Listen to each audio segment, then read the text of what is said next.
فقال المشرع السوداني كلمته. لو لاحظنا في الشاشة صدرت هذه المواد بفضل الله سبحانه وتعالى. المادة 125 من القانون الجنائي لعام 91: من سب أحدا من أصحاب محمد صلى الله عليه وسلم أو إحدى زوجاته يعاقب بالسجن 5 سنوات، وإذا أصر أي لم يرجع ولم يتب يعاقب بالقتل تعزيرا. المادة 126 من القانون الجنائي لعام 91: ألف، يعد مرتكبا لجريمة الردة كل من طعن في القرآن الكريم.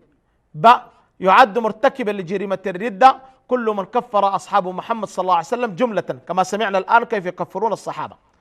جيم، يعد مرتكبا لجريمة الردة كل من طعن في عائشة رضي الله عنها فيما برأها فيه القرآن، وفي الثلاثة الإعدام بفضل الله سبحانه وتعالى.